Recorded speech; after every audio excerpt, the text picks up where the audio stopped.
សួស្តីបងប្អូនទាំងអស់គ្នាថ្ងៃនេះមកជួបនាងខ្ញុំទៀតហើយជាមួយរបៀបនៃការធ្វើម្ហូបមួយមុខទៀតហើយចា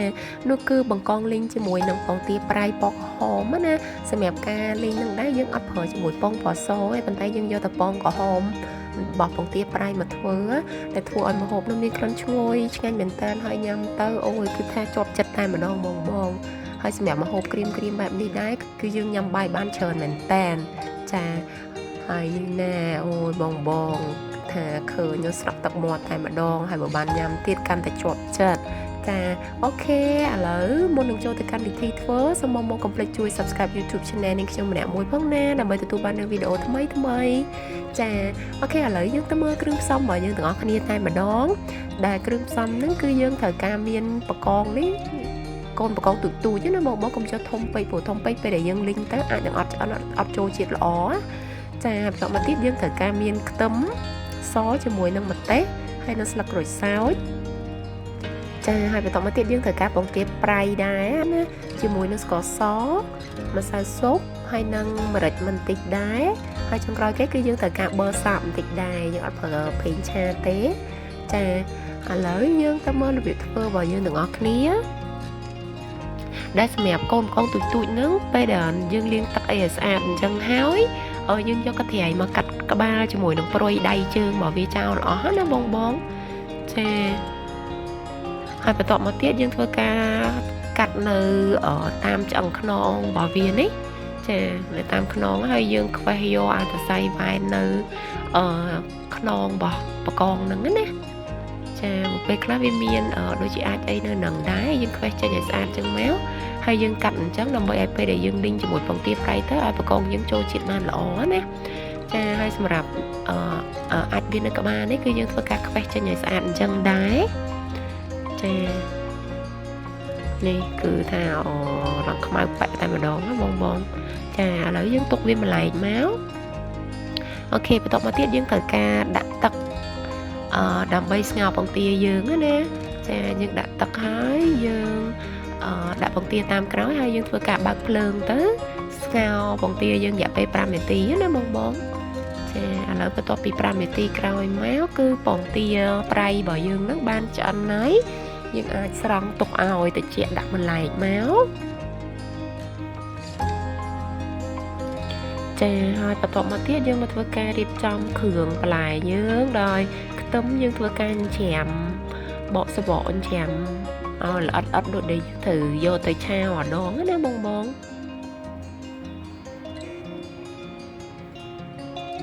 ទាប់មកគឺយើងទុកដាក់ចានបន្លែកមកចាហើយសម្រាប់ស្លឹកក្រូចសើចវិញនេះខ្ញុំធ្វើការកាត់វាខ្លីៗណាបងហើយយើងទុកវាម្លែកដូចគ្នាហើយសម្រាប់ម្ទេសបងដាក់តាមចំណូលចិត្តបើសិនជាបងចូលចិត្តហឹរខ្លាំងជាងហ្នឹងបងអាចដាក់ឲ្យច្រើនអញ្ចឹងណាចាហើយយើងធ្វើការហាន់វាជាច្រត់ទូចឬក៏ចិញ្ច្រាំហ្មងក៏បានដែរ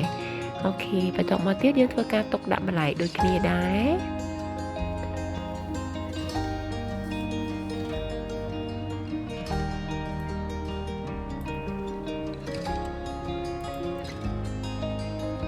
ចាឥឡូវពងទាយើងបានត្រជាក់ហើយគឺយើងធ្វើការកាត់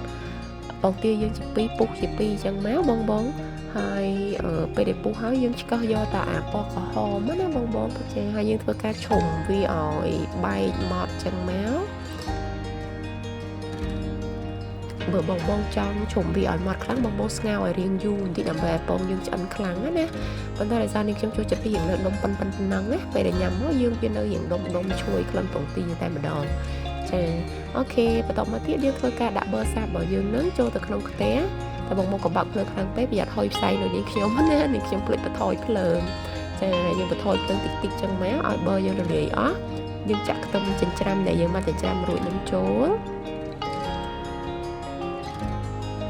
អូខេហើយយើងធ្វើការលីងឲ្យខ្ទឹមយើងរាងក្រៀមបន្តិចណាបងចាបន្ទាប់ពីបានរាងក្រៀមបន្តិចហើយយើងធ្វើការដាក់ចាក់ស្លឹកក្រូចសើចជាមួយនឹងម្ទេសដែលយើងបានហាន់មិញហ្នឹងចូលតែម្ដងហើយធ្វើការលីងជាមួយគ្នាដែរឲ្យតតស្លឹកក្រូចសើចយើងហ្នឹងភាយក្លិនឈ្ងុយមកណាបងចាអូគឺថាឈ្ងុយប្រាហើយបង ហើយយើងលីងឲ្យស្លឹកយើងរៀងក្រៀមបន្តិចទៅចាបន្ទាប់ពីរៀងក្រៀមសពបឈ្ងុយពេញផ្ទះហើយគឺយើងចាប់ផ្ដើមចាក់ពងទាពណ៌ក្រហមយើងចូលណាពងទាប្រៃពណ៌ក្រហមយើងហ្នឹងបើបងចូលចិត្តច្រើនបងអាចដាក់ច្រើនតាមចំណូលចិត្តណាសម្រាប់ពងទាហ្នឹងណាចាគ្រាន់តែពេលដែលយើងដាក់ច្រើនយើងត្រូវតឡើងស្ករយើងឲ្យច្រើនតាមនឹងដែរព្រោះដោយសារតែពងទាប្រៃអូខេហើយយើងធ្វើការលីងច្បល់ចូលគ្នាអញ្ចឹងមក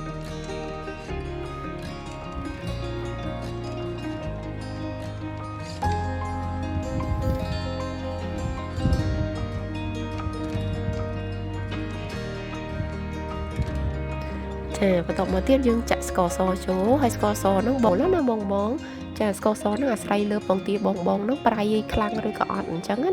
យើងអាចដាក់ស្មានតាមជាតិប្រៃរបស់ពងទាទៅបន្ទាប់មកទៀតគឺយើងចាក់ម្សៅស៊ុបយើងចូលហើយនឹងម្រេចផងដែរ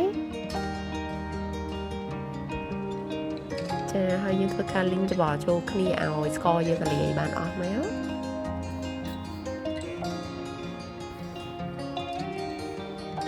បន្ទាប់មកទៀតគឺយើងអាចចាក់បកងដែលយើងបានសម្អាតមិញហ្នឹងចូលតែម្ដង